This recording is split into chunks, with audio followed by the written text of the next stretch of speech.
see if it's going. Okay. So these PowerPoints actually came right out of the CT for Technologists book that you guys probably have for your other classes. I don't know if you've talked about either chapter in procedures class on patient preparation or contrast agents. If you don't get to it this semester, he'll probably cover it in procedures too with you, but I just felt like this was important information to know before you even get into clinical. So the first one that I was going to go through with you is the one on patient preparation. And these are all on D2L, so you can print these out too. So a CT exam has to be initiated by a clinician with appropriate credentials. So like an emergency room doctor can order it, a family physician can order it, and before the examination begins, the technologist has to review the clinician's order and read all the clinical data provided if there's a discrepancy. So if, for instance, a patient comes in and they say they're checking me for kidney stones, but they have an order for a CT of the chest, you have to verify which is correct.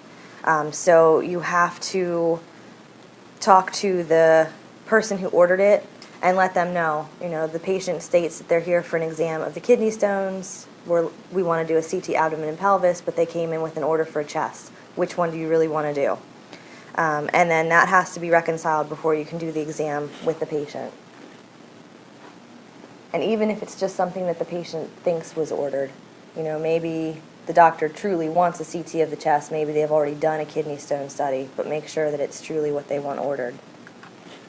Protocol selection.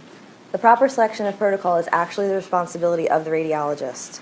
The overarching goal is to select the protocol that will answer any clinical question that was posed with the least possible risk to the patient. Risks to the patient can include exposure, a contrast media reaction, any complications from more invasive procedures like bleeding or infection. In some institutions, the radiologist will look at each CT request when it comes in the door and tell the technologist which protocol to follow. In others, the radiologist will set up something that the technologist can refer to then select the appropriate protocol. So I'll go over protocols with you guys next week, and I actually have a form at Heart where if a patient comes in with this complaint, this is the protocol that the radiologist says that they want done. So we check what the ordering physician has ordered, we check with the patient's complaint, and then we also check to see, okay, which protocol best suits that. If we can't figure that out between those three criteria, ultimately we would go back to the radiologist and we'd say, okay, which protocol do you want me to follow? This is all the information that I have on that patient. So room preparation, there's something called a calibration which we'll go over, and there's tube warm-up procedures. That should be done, of course, while the room is empty, because when you do a tube warm-up, just like an x-ray, it's actually going to emit radiation. And then just like x-ray too, the room should be clean and adequately stocked. You should have any appropriate equipment. So for instance, if they're coming in for head CT, you either want to have the head holder on the end of the table or that little cushion that I showed you guys at regional. And any positioning and safety devices are clean and accessible. So if you've had, say you had a patient that had the contrast and it blew apart at the hub and there's contrast all over the place, just make sure that you cleaned all that up. I've actually come in and still seen like contrast dripping off the gantry or blood on the floor from that. You can angle that gantry too, so if blood does go underneath of it, make sure that you angle it back and clean all the way under there too. Medical history, it's a vital aspect of any CT exam. You want to question, the questions on the history form want to ensure patient safety, guide the selection for the exam protocol, and give the radiologist any diagnostic information. And you have to verify your patient's identity with at least 2 methods of verification like you've done in x-ray. For patient safety, you want to check on if it's safe to administer IV contrast, and if a woman could possibly be pregnant. Those are 2 of the main safety ones. I had one actually on Friday at Heart where it looked like the doctor had written that she was allergic to something called pheoclides. It was just written very poorly, but it said seafood and shellfish. And I'm like, well, seafood and shellfish, we'll talk about that, but she'd be fine. So I get her on the table and she says, I'm allergic to iodine. And I'm like, are you sure? Because I see seafood and shellfish, but that's different if you're allergic to iodine allergy. And she actually was allergic to iodine. But then she tried to say, because I told her we couldn't do the exam then, she'd have to come back another day. She tried telling me she was not allergic to iodine, that was a mistake. So it was a whole big, huge fiasco. But basically what I told her too, like, for your safety, I'm not going to inject you because now everything that I'm finding out says that you are allergic to iodine. It could kill you. And I could lose my license and I could lose my job if I were to inject you anyway, even though you're telling me to go ahead and do it. So, protocol selection. So information that's provided by the ordering physician helps to guide the selection of your protocol. Historic information from the patient's medical record is also helpful. So for instance, if they come in with an order that says CT chest with contrast, but they have a history of pulmonary embolism, maybe it's not just a routine chest exam with contrast, maybe you need to do a PE study. And then asking them questions. So what kind of symptoms are they having? Are they new or are they chronic? Did they just start or have you had it and they're gradually getting worse? And what previous studies have you had done? The previous studies are also important. Like, I did a scan on a patient that never told me that they had a PET CT done. So the radiologist read the CT that was done and then later discovered that she had had a PET, and that helped to correlate what he saw on the CT. I don't know what that is. Sorry, with the PET scan that was done. Many diseases or conditions will have similar findings on CT images, so being able to use that medical history to narrow down and pinpoint exactly what's causing it. So some questions that you should ask the patient: what past surgeries have you had, what significant medical issues have you had, and what are your current symptoms? So getting into a little bit more what I think is important to kind of memorize, laboratory values. So serum creatinine and BUN help to talk about the patient's kidney function. So they have to have good kidney function and able to have IV contrast. It's important to know what the kidney or what these values are. Where I'm at, any ER patient that walks in the door that has to have IV contrast, we have to check BUN creatinine first. The other rules for our site are if they're diabetic, if they're on medication for high blood pressure, or if they're over the age of 60. If they meet any of those criteria, I have to check BUN and creatinine before I can do the scan. So your typical guideline for creatinine, 0.6 to 1.7 milligrams per deciliter. BUN is 7 to 25 milligrams per deciliter. Just check again and see what your site is, but it's good to know like these baseline values. What did you say the criteria were? For where I'm at heart, it's if they're over the age of 60, if they're diabetic, or if they're on high blood pressure medication. So any of those criteria, or if they're an emergency room patient, no matter what the rest of their history is, you have to check BUN and creatinine on them.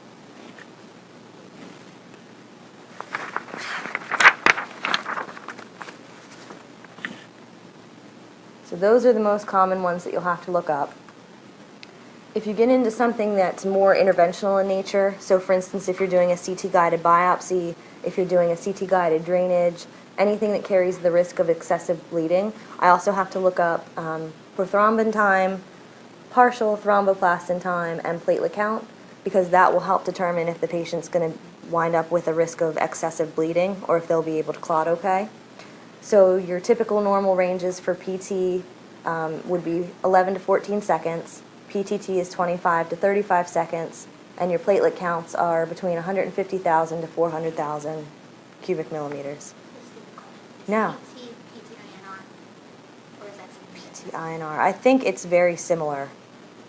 I would have to look exactly to see what the INR stands for, but I imagine at any time I've looked it up, it just comes up as this. But I can look into that and let you know.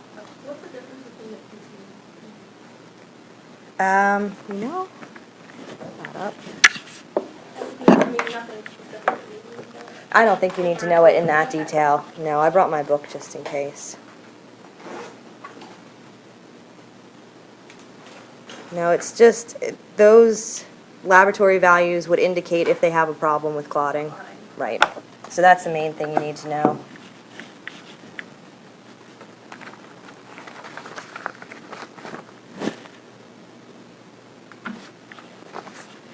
So for patient education, at a minimum, the technologist should tell the patient how the procedure is going to be carried out, the approximate length of the procedure, and whether or not contrast agents will be administered. So to tell them how the procedure is going to be carried out, kind of like what we were doing back on the first lab. You're going to be laying here on the table. You're going to go into the scanner head first. It's very important that you hold still. If it's something like a chest or abdomen and pelvis, there are breathing instructions too that the patient needs to know of. So I just let them know you're going to be raising your arms back above your head. You'll hear the machine tell you when to take a breath in and hold it, and then again when you can breathe. Approximate length of the procedure, most CT exams are pretty quick, but I let them know if it's going to be longer than that. So I'll tell them this should be quick, it'll take me about 5 minutes, or I'm going to give you some contrast, take a few pictures, and then we're going to wait 5 minutes, and then I'll take a few more pictures. So I just try to let them know what to expect.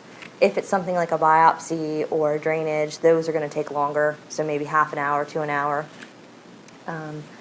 When you're giving contrast agents, you want to let them know if there's going to be any potential side effects and let them know how that's going to be administered.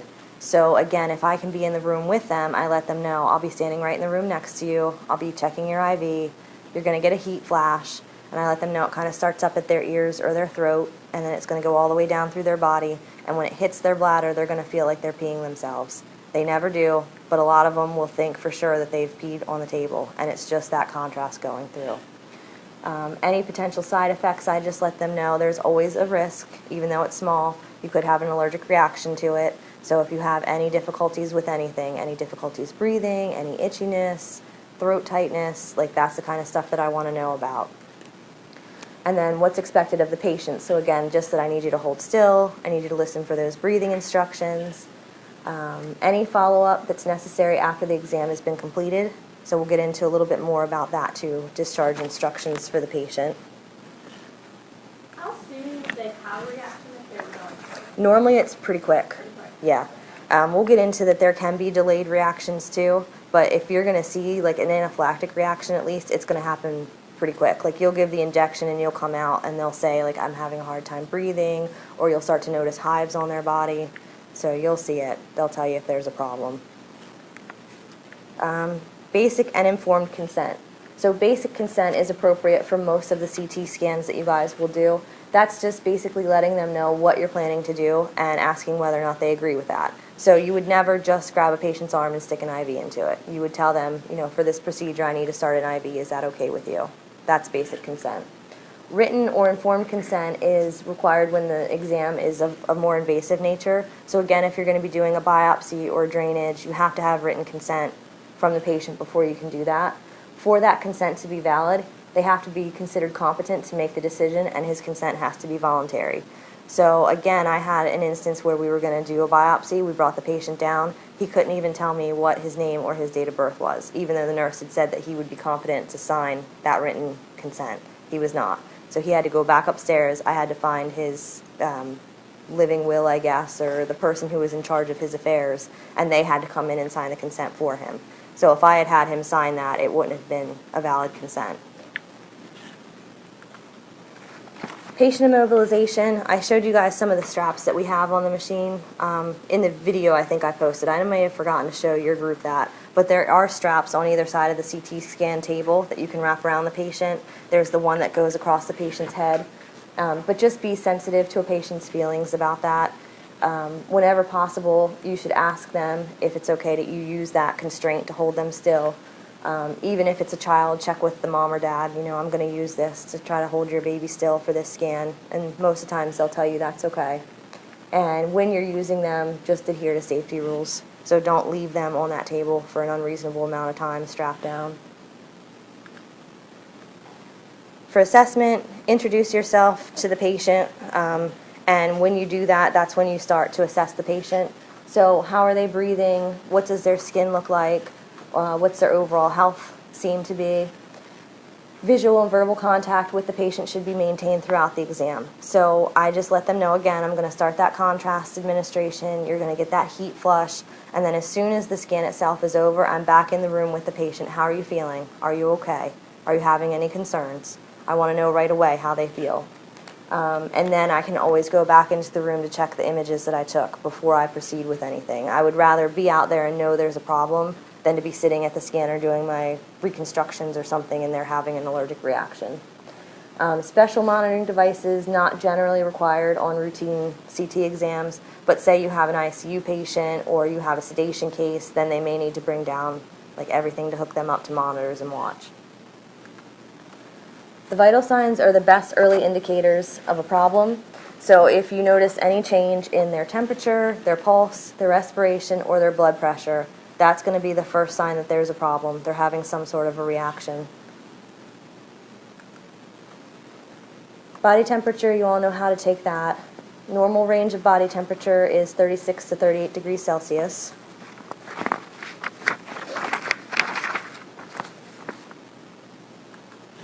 Pulse, I think you're all pretty familiar with as well. Average pulse of an adult is 60 to 100 beats per minute. An athletic adult, it's going to be a little bit lower. Children are going to have a higher pulse rate than adults, and infants are going to have the highest of all. Respirations, the typical adult range is going to be 14 to 20 breaths per minute. Children, again, are going to have a higher respiration rate than adults. So it just depends on what their actual respiration rate is. But know that it's normal for them to breathe faster than what it is for adults. Blood pressure, systolic pressure is the peak pressure in the arteries. The diastolic pressure is the lowest pressure. There's a wide variation, but a typical resting healthy adult would be 120/80.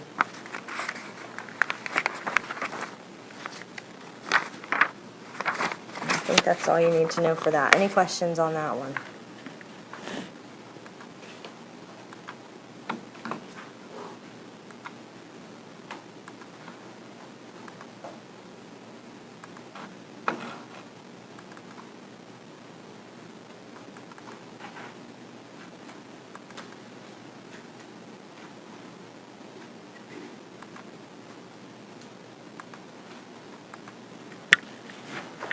Okay. Contrast agents. The goal is to be able to tell two different tissues apart from each other on an image. The tissues have to have different densities to be able to tell them apart.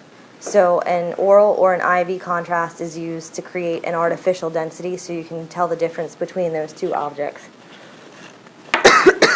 Excuse me.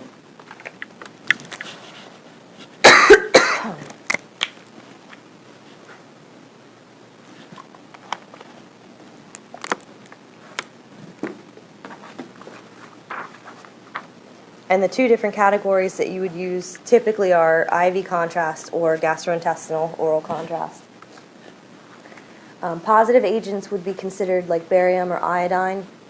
They possess a slightly higher density than surrounding structures. Negative agents would be air or carbon dioxide, and they would possess a lower density than surrounding structures. So your positive contrast agents are going to appear white on an image, and your negative contrast agents are going to appear dark on an image.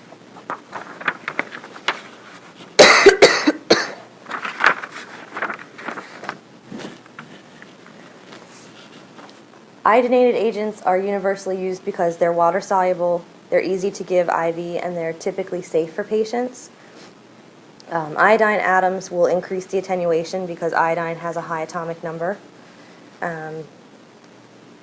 And IV agents can serve to widen the difference in that attenuation because different tissues will enhance differently, and iodinated contrast is handled differently in normal versus abnormal tissue.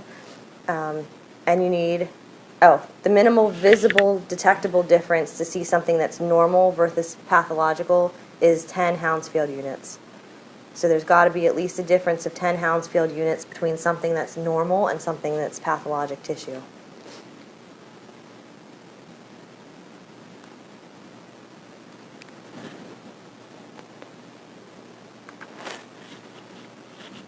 To talk about some of the properties of iodinated agents, osmolality is the number of particles in solution per unit liquid as compared with blood. So high osmolality agents have 7 times the osmolality of blood. Low osmolality agents have roughly twice the osmolality of blood, and isoosmolar agents are typically about the same as what blood would be. Most IV drugs that we use are nearly isotonic, so it's nearly the same amount of particles as blood. Contrast may have up to 7 times the amount of particles. Osmolality does play a role in contrast media safety. It's a major role in non-allergic reactions to contrast.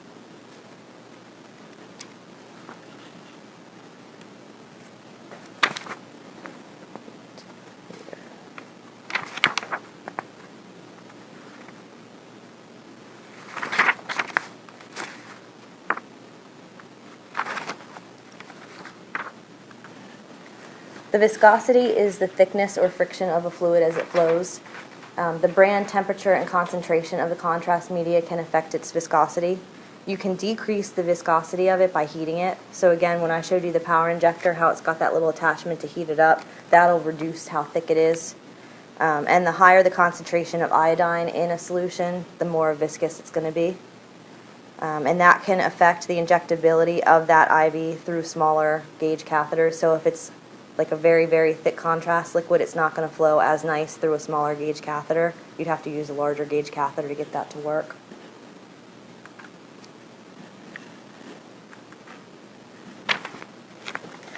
Ionicity is ionic agents contain molecules that will dissociate and form into ions. So you have positive ions, negative ions.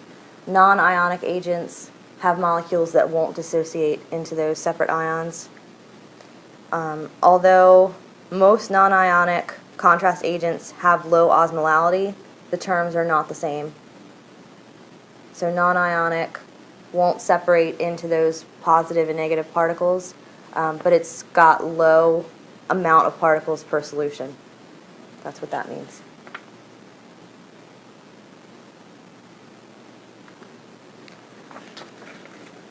Iodinated agents are not metabolized, and they're excreted by the body nearly exclusively by the kidneys, which is why it's so important to check on kidney function, because that's what's going to get rid of that IV contrast. The half-life of the IV contrast in patients with normal renal function is approximately 2 hours. So half of what you give them goes away in about 2 hours.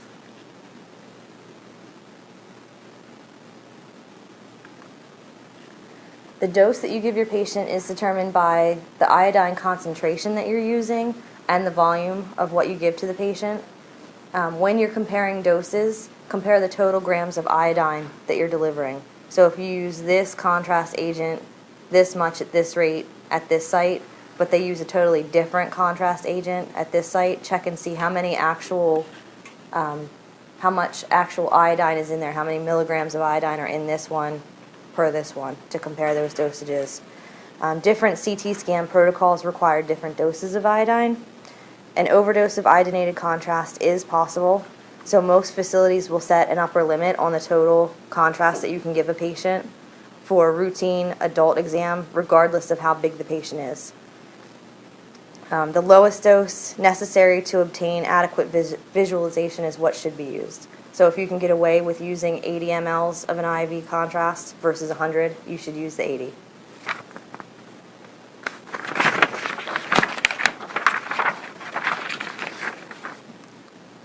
Let me throw in a little math question. So how many grams of iodine will be delivered when 100 mLs of an agent with 320 milligrams of iodine per ml is injected?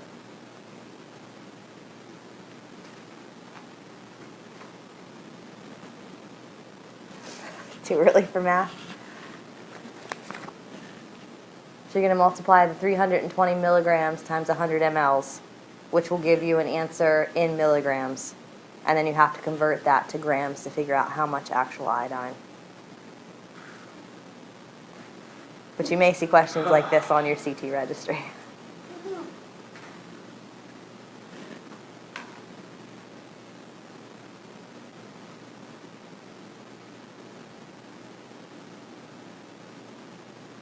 So it's 100 times 320, which is divided by. The decimal place, what, twice? So 3,200? Mm-mm. No. Milligrams is 1,000. 32 grams. You move it 3 places. Yeah. Okay. So I'll be the right. I'm trying to do it in my head. Too much. Too early. Okay. A pediatric dose of IV contrast is going to be different than an adult dose of IV contrast. The most common formula that you'll use is 2 milliliters of IV contrast per kilogram of patient weight. So whenever you're bringing in a patient, try to check and see exactly how much they weigh. And an adult dose, typically there is a uniform dose for each protocol. So for instance, every CT abdomen and pelvis that comes through the door, unless they're a child, we use 80 milliliters of contrast. But there are some places that use a weight-based dosing for adults. that has some advantages to it as well. Because again, you want to use the lowest possible to get you what you're looking for. For pregnancy, the main concern is really going to be exposing the baby to radiation. It's not really known what the effect contrast media has on a human embryo or fetus. They do know that the IV contrast can cross the placenta and enter into the fetus. So it's rare that you would get a CT exam done on a patient who's pregnant, but there may be some cases where it's vitally important for the mother's health to have that scan done. So there's no proof that the contrast agents would risk the fetus, but there's not enough evidence to be certain that they don't pose a risk. So ultimately it would be between the ordering physician and the mother to decide what's going to be the best case scenario there. Would it be more likely they just order something without contact? I think so, unless, like, I've had some where they're pregnant and they're worried about a pulmonary embolism. So because there have been clotting disorders through the pregnancy, they're worried now, mom's short of breath. Is it because the baby's just pushing on the diaphragm? You know, maybe the D-dimer value is another blood test that they'll draw. Maybe that's high, and so they want to do a CT-PE study. But I think in most cases, like, they would either have the patient wait, or, yeah, they would try to do it without IV contrast. You know, maybe, like, if they're afraid of stroke, something like that, we can shield the patient's belly, too. But certain things, I have done PE studies on pregnant women. That's probably about the only one I think I've ever done. Like a kidney stone, I think they'd tell them to wait.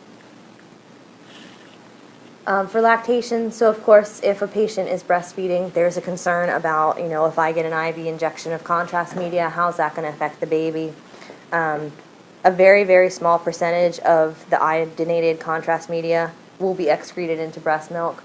It's typically less than 1% that's excreted in the breast milk. It's believed to be safe for the mother and the baby to continue breastfeeding after an injection. If there's still any concerns about it, the mom may want to withhold breastfeeding for 24 hours, and then there shouldn't be any more in the breast milk. So really, it's her choice. Just let her know if she has concerns about that. Risks are very low to the baby that anything would happen.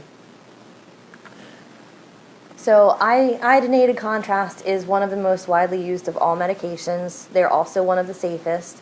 Fatal reactions, while they're extremely rare, they're estimated at only like 0.001%. There's no method that exists that can accurately predict which patients will have a reaction. Drugs and equipment that would be needed to treat an acute reaction has to be readily available, and staff has to be trained appropriately to respond to that. So make sure you know, like, where's the call button if I need help? Which person do I get if I need help? So if I suspect a contrast reaction and there's a radiologist working right there, that's the person I'm going to go grab.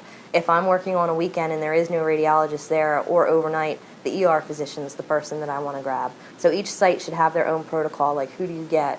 Where's the drug box kept? Where's that call bell? Or what number do you dial to get rapid response? Like, make sure that you know all of that, especially if you're working by yourself. So although rare, adverse reactions do sometimes occur. And like I said, it's impossible to predict who could have a reaction to that. The term contrast reaction is used in a variety of different ways. Some instances, a contrast reaction just describes any of the undesired effects. So some people will say contrast reaction where I don't think of it in that term. I think of it as like a normal response to contrast. So they could mean just that heat rush that they get, the metallic taste that they might get in their mouth. In other instances, it would describe some of the more serious side effects that would require treatment or could even kill a patient. So adverse effects can be broadly categorized as either chemotoxic or idiosyncratic. Chemotoxic reactions result from the actual physiochemical properties of the media, the dose that was given, and the speed that it was given. And idiosyncratic reactions would be anything else. So in practice, it can be difficult to say which one is this and which one is that. So how an idiosyncratic reaction occurs, they don't really know. The origin of these reactions is rarely, if ever, a true allergy to the substance. True allergic reactions result in the production of antibodies, which are not found in contrast media reactions. True allergies result in similar or more severe adverse reactions with re-exposure, but that's not always true of contrast reactions either. So somebody may have a reaction one time and then never react to it again in their lives. Some people may have had contrast all their lives for different exams, and then that last time they come in, they have a reaction to it. So it's not really a true allergy, but it fits close enough symptoms of a true allergy, and I think that's why they call it that. So even though the underlying cause is likely different, the reactions they resemble allergic reactions, so they call them allergy-like or anaphylactoid reactions. Even though it's not completely accurate, you still will hear the term contrast allergy. So the reactions are usually classified as mild, moderate, or severe.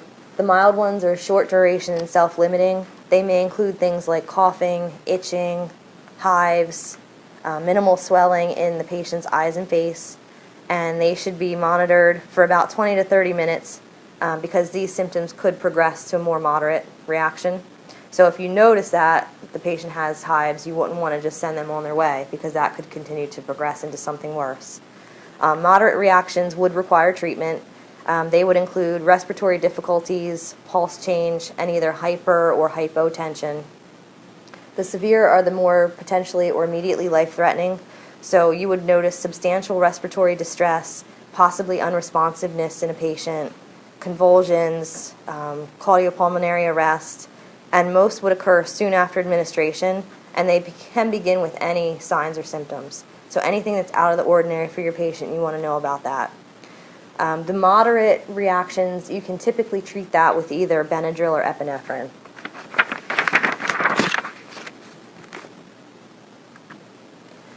Risk factors for those idiosyncratic reactions. Your reaction rate in individuals will increase in a patient that has had a previous contrast media reaction, people that have a history of asthma, people that have a history of allergy to food, drugs, or other substances. So if they're allergic to anything, their risk of a contrast reaction increases. Seafood allergy in itself poses no particular risk. The reason is people that are allergic to seafood are not necessarily allergic to iodine. They're allergic to a protein that's in the seafood itself. So seafood allergy, iodine allergy, not the same thing. Okay, so if they say, I'm just allergic to shellfish, it's okay to give an injection of contrast media. But if they say, I'm allergic to shellfish and iodine, that's where the key is. Preventative measures. So you want to look and see, okay, you're at an increased risk of having that reaction to contrast media. So can I do this exam without using contrast media? That would be the first option. Can you use a lower osmolality contrast media? Because again, that's going to be safer and less risk of reaction with patients. Or if you know for a fact, like I said, they were allergic to iodine, we're going to do a pre-treatment. So typically you pre-treat with steroids before the patient would come in. When you document an adverse reaction, at minimum you want to document the amount and type of contrast that you used, the signs and symptoms that the patient experienced, whatever interventions or medications that were given, and the final outcome. So were they sent home? Were they okay from this? Did they have to be hospitalized? Or was it something more serious? What actually happened to the patient? Chemotoxic reactions to contrast media are variable, and the underlying causes are multifactorial. So these are reactions, not necessarily the allergic reactions, but other things that can happen to a patient because of contrast. So the big one would be contrast-induced nephropathy, which we'll talk about. It can affect thyroid, it can affect pulmonary, central nervous system effects, and there are delayed reactions where you think the patient's okay and later they have a reaction to it. So contrast media affects kidney function. In most cases, the effects are confined to that short period of kidney dysfunction. The patient doesn't have any symptoms, and typically that's undetected. There's no problems. In some cases, though, it can result in significant toxic effects to the kidneys, particularly in patients that are already at a high risk for kidney problems. Renal function, that means that it refers to the ability of the kidney to get rid of a substance from the blood. So again, renal function, we can look at serum creatinine as one of our indicators. We also use something called glomerular filtration rate. So we look at the creatinine and the BUN, but the big indicator for us is their GFR. So hopefully most people will come in and have a GFR that says it's greater than 60. Our cutoff is 45 at heart. So if they have a GFR that's lower than 45, we have to check with the radiologist before we can give that contrast. If it's 45, we just proceed as ordered, normal protocol. Effective renal plasma flow would just be another test that could be done to talk about kidney function. But GFR and the effective renal plasma flow can be cumbersome to calculate, so serum creatinine is widely used. So just again, check at your sites. Which one do you go by? Is it creatinine? Is it GFR? Creatinine is a fast and inexpensive way to look at renal function. Renal failure means that the kidneys are unable to maintain homeostasis and you accumulate nitrogen wastes. Renal insufficiency, your function is abnormal, but it can sustain normal body functions.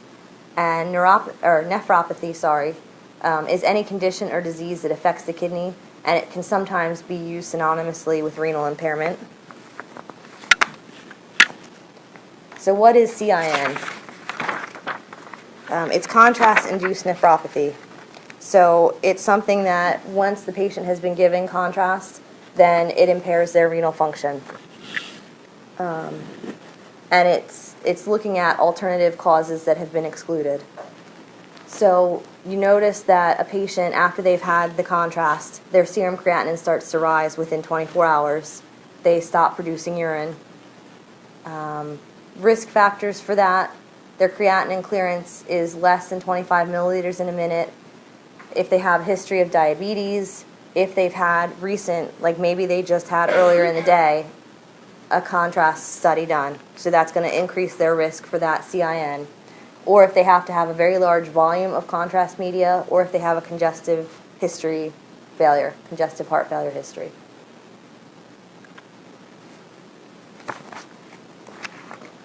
So to prevent that contrast-induced nephropathy, you want to look at patients that are high risk. So do they have diabetes already? Like I said, that if they're on blood pressure medication for us, if they're over the age of 60, those are all risk factors. So they should have a recent serum creatinine to check and see, are their kidneys functioning at an appropriate level that they can get this contrast safely. You want to use that low osmolality contrast or even isoosmolar contrast. Most places have the low osmolar contrast, but they'll keep isoosmolar for higher risk patients. Ensure that the patient is adequately hydrated, so make sure that they drink plenty of fluids. Minimize the amount of contrast that you're going to give. So maybe you notice that the creatinine is on the higher level of normal, or maybe it's even above what your acceptable range is. The radiologist may tell you, cut that dose that you're going to give the patient. Instead of using 80, use 40, cut it in half. Try to allow at least 48 hours between IV contrast studies, and stop any other nephrotoxic medications before the procedure. So a big one you'll probably hear if they're diabetic and they're taking metformin. Have you heard just that they have to stop taking it? So this is why. So again, the contrast media can result in contrast-induced nephropathy. When that renal dysfunction occurs, if patients are taking metformin, the drug can accumulate and it can result in lactic acidosis. The occurrence of that is low, but when lactic acidosis does occur, it's fatal in about 50% of patients. So as a precaution, the metformin should be temporarily discontinued, and it can be resumed after 2 days, assuming kidney function is normal. So what I tell my patients is, if you're taking metformin, you have to stop taking it for 48 hours, and then they have to have a blood test done by their ordering physician to check again BUN and creatinine to make sure kidney function has resumed, and then they're safe to start taking their medication again.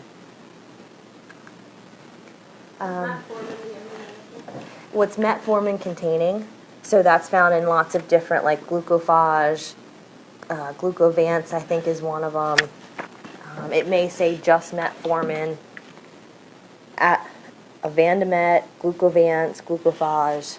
So there hopefully is a list at your clinical site of any of those metformin containing type of drugs. So contrast media and dialysis, that's another big one that comes up. So you don't want to give contrast media if the dialysis is hoped to be temporary. So if they're only going through dialysis for a certain number of times, contrast media could send them over the edge as far as renal function goes. So you wouldn't want to give the contrast media if you can help it.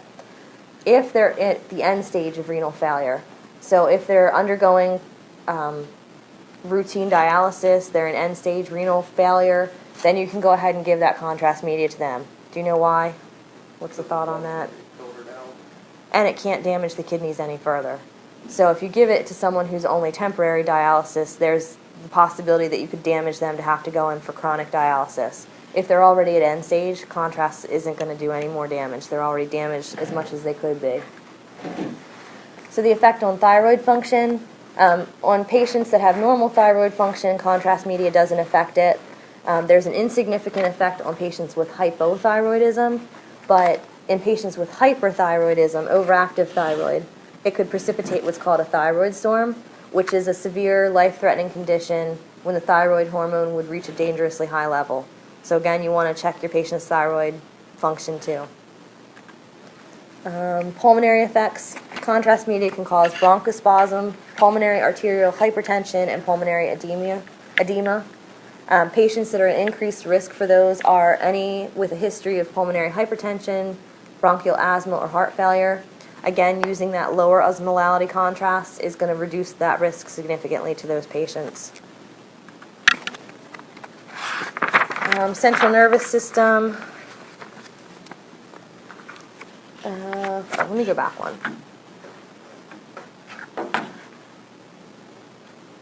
Because this may come up too. Yeah, with the thyroid one. What I wanted to tell you too is that with the thyroid, contrast can interfere with radioactive thyroid uptake. So if a patient is scheduled for a thyroid test in Nuke Med and a thyroid or a contrast exam in CT, they can't be done at the same time. The CT with contrast should not be scheduled sooner than 2 weeks before the Nuke Med study. Excuse me.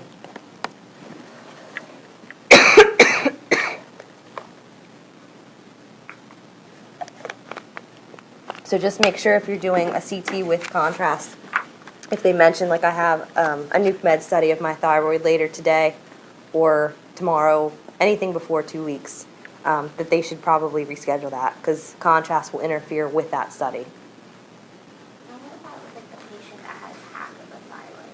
Like, as long as their TSH is normal, then Right. it It should be fine, Okay. yeah. It's more the ones with hyperthyroid that you're going to run into an issue with. So if they've had their thyroid removed, they're fine. If they have normal thyroid function, they're fine. So here's the delayed reactions. These reactions are, they're difficult to accurately collect info on because they happen anywhere between an hour and a week after contrast media injection. And obviously everybody that comes in the door for an exam with contrast is not going to be held for a week to monitor. So skin reactions account for the majority of true late reactions. So it could be 3 days later and now all of a sudden they've got these red spots or bumps, hives, and that could be a delayed reaction to the contrast media.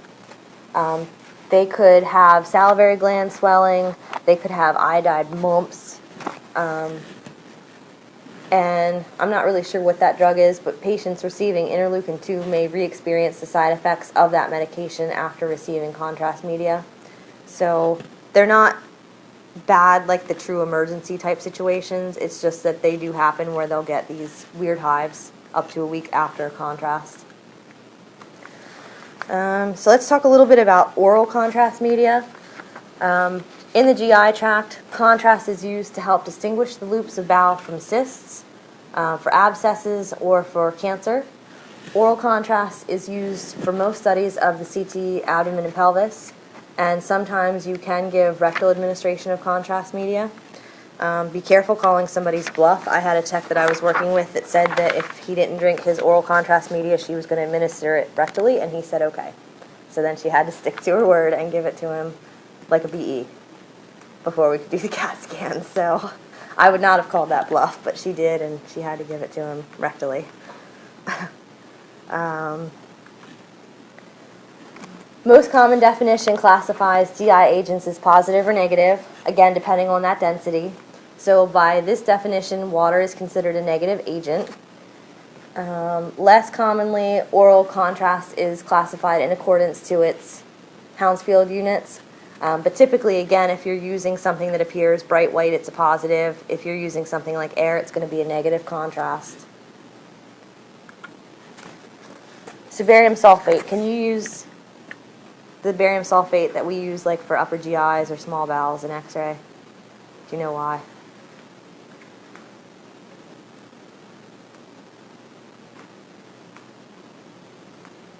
Any guesses? It's too dense. So you would create streaking artifacts on your images. You can't use that. So most commonly used positive agents contain only 1 to 3% of barium sulfate. In general, the higher the dose, the better the bowel opacifies.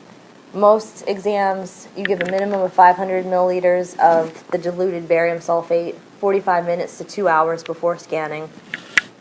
So where I'm at, if it's barium, they drink 1 bottle of the barium an hour before the scan, the second bottle of barium, 2 hours before the scan they get 1, and then 1 hour before the scan they start the second one. And then some places they may give an additional 200 milliliters just before scanning to make sure that the stomach and small intestine are filled as well. Low Hounsfield unit oral barium, like volumen, resembles water on CT images, and that is only 0.1% barium sulfate solution, so it's very, very low amount of barium in it. Advantages of using that lower contrast: it would improve bowel distension as compared with water, so it's a better contrast to use than just water. It transits faster than standard CT barium solutions, and it provides a more effective visualization of the bowel wall and the bowel mucosa. The next slide. Barium is contraindicated when a perforation of the GI tract is suspected. So just like, again, if you were doing upper GI on a patient, you're going to use something that's not barium. Barium leaking into the peritoneal cavity is referred to as barium peritonitis. And fewer complications from aspiration also occur with barium sulfate compared with the iodinated agents.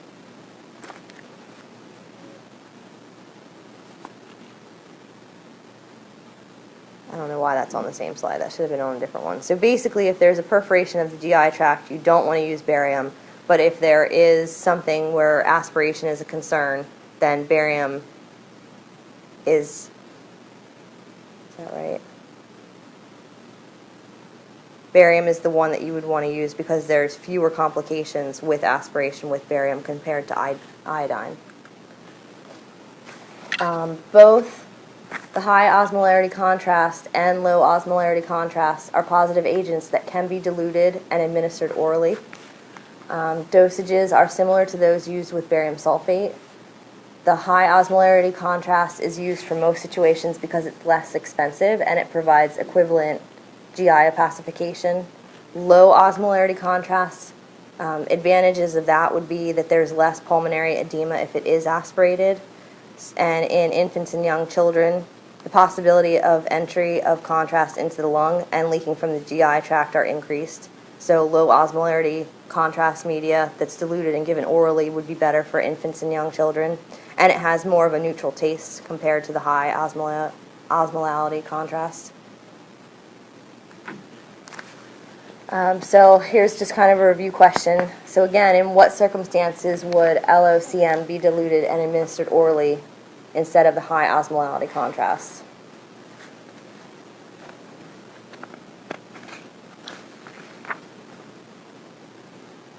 So we said LOCM, if it's aspirated, it's going to have less risk to the patient.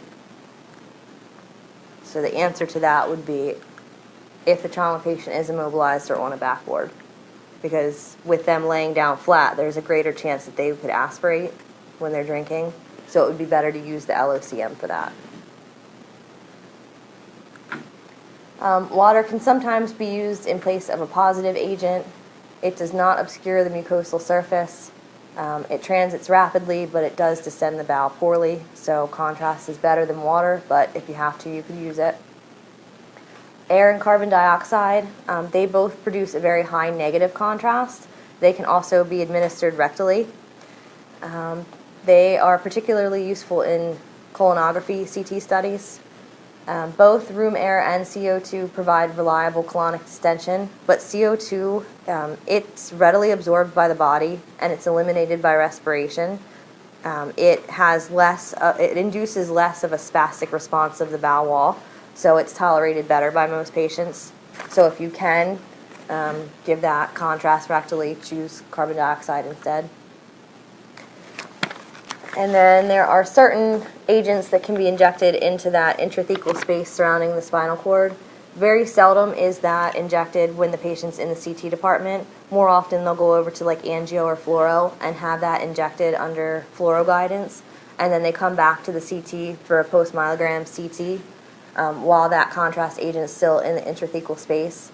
And you may have to roll the patient around. Have you seen them do that before they have the CT done? Sometimes they'll inject that, they'll have the patient roll around on the bed or the table and then lay still just so that it mixes up that contrast media. And it's important to keep the patient's head elevated so that that doesn't rush up into their head and cause that headache that patients get. And that's it. It's a lot, I know, to take in, but it's all stuff that I felt like was important as background information so that you know what to ask your patients. You guys need a minute? Want to walk around a minute, wake up for a second?